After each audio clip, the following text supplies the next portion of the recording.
Greetings! I am Herbert Erpaderp, and today I'm going to build this Warlord Jagdpanzer 38T Hetzer. This is a 28mm scale metal and resin kit intended for the game Bolt Action, though you can use it for any game you like that uses models of this scale.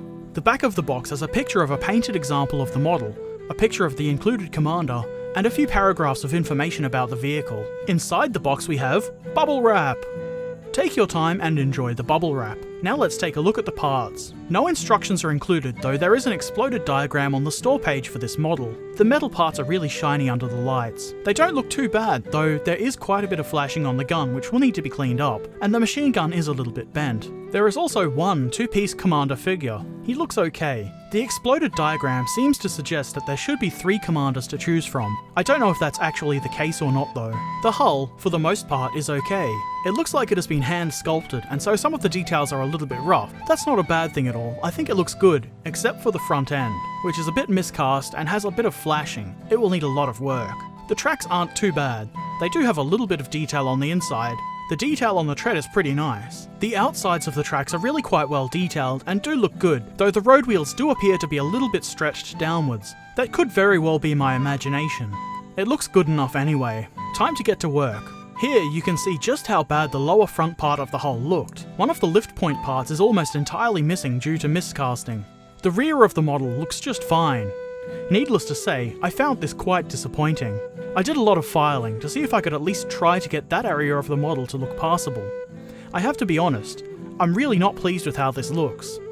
When, or if I paint this, I'm going to have to make heavy use of mud and maybe camo netting or something. Now to glue the tracks on. This wasn't particularly fun. There isn't really much to guide the positioning of these. You pretty much have to do it by eye. Because this is resin, you have to use superglue, and so you don't get a whole lot of working time. So you have to be pretty sure that you're sticking the tracks on in the right place. The tracks do look okay, though certainly not perfect.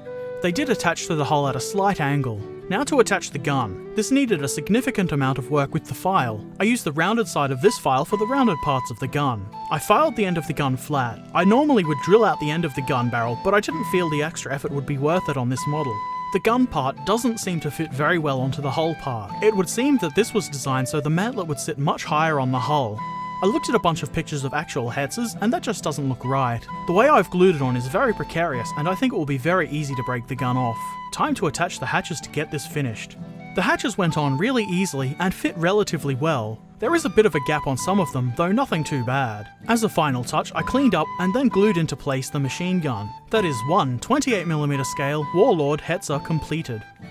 I have to say, I'm not entirely pleased with this model. The lower frontal hull area is awful, the fit of the main gun is bad, and the tracks don't quite sit at the right angle. That said, it isn't the worst model ever, and it could be saved with a good coat of paint and some mud or camo netting, though if given the choice, I wouldn't buy this model again. I do quite enjoy the Hetzer in general, and we all know that Hetzer's gonna Hetz, so I had to have one. I am looking forward to Rubicon's new Hetzer, which should be coming out sometime soon. So if you're after a Hetzer, it might be worth waiting a little while to see how that one compares. I've said Hetzer about 1 billion times in this video. It just rolls off your tongue. I also like using the word Hetzer for this vehicle, as it really gets certain people bent right out of shape, which is funny. Anyway, I hope this video has been helpful or interesting for you.